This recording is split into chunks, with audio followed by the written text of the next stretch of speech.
Hello, welcome to Movie Musters, review of Bubble Wrap from Law & Order, SVU's Season 24 Episode 18. SVU, what the hell? The weird tale of a rapist that his extremely affluent mother was supporting was fascinating. So why did it turn into a dispute about Connie's insanity? SVU for Law & Order, with the rapist turning out to be his mother's victim while his own victim was already dead. Season 24 Episode 18 lost its way somewhere in the middle of what should have been an intriguing tale about money, power, and rape. This is not the first time a mother who has an unhealthily close bond with her son has been seen on Law & Order, SVU. The manner in which this one was handled, though, was lacking. This show has long been a favorite of the audience because the emphasis is on surviving. But this time, it made a serious mistake. Indeed, a lot of rapists are also victims, but this narrative didn't really address that either. It was merely present. Martin's mother molested him sexually, although hardly anyone mentioned it. Also, poor Mona's trauma was all but forgotten. Carisi made passing mention of the need to recall her rape a few times, but it wasn't the subject of this story. To prevent Mona from taking Martin from her, Connie killed her. She wasn't even attempting to silence her in order to prevent her from informing the public that Martin had raped her. Rather, she did so because they had previously engaged in consensual intercourse. Remember that he is a rapist, Carisi said. Benjamin, I'm not to defend him, but he was also a victim. We must keep that in mind and treat him accordingly. Benson claimed that she wasn't justifying Martin's rape of Mona. Rather, she was trying to show Connie how she had harmed her son by poisoning both Martin and Mona. For those of us who depend on SVU because it supports survivors, this is beyond frustrating.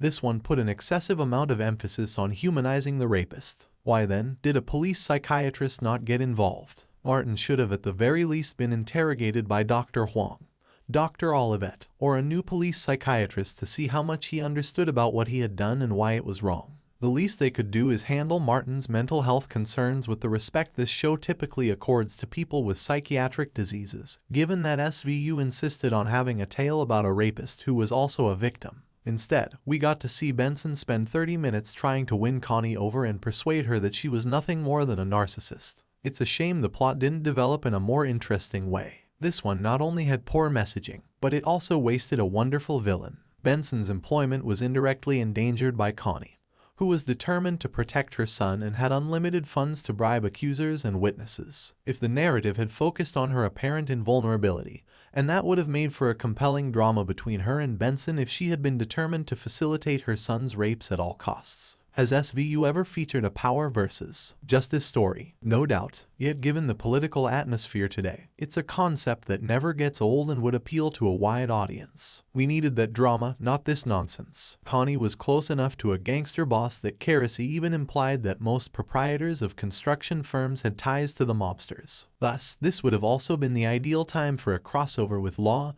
& Order organized crime. Benson changed his role to become Connie and Martin's therapist. She often behaves more like a social worker than a police officer, but come on. The case's legal components were also somewhat confusing. At first, Carisi claimed he could indict but didn't anticipate getting a conviction. That was odd. Why is the evidence so weak that a regular jury would acquit if he has strong enough evidence to persuade a grand jury that a crime was committed? After the arraignment, though, he began to worry about getting an indictment. That made absolutely no sense. Shouldn't the indictment come before any sort of arraignment? Here, it seems like something was mistranslated. This story had some serious issues, yet it was well acted. Connie and Martin had an unsettling relationship. She came across as a resentful wife rather than a mother, and Martin begged for distance as well as relied on her for support and solace whenever things went wrong. Connie's comments whenever Martin got up for himself were scary. The narrative was effective as a portrait of two twisted, ill people. Nevertheless, that wasn't sufficient to carry the hour. It required a few adjustments which it didn't get. Fans of Law & Order, it's your turn.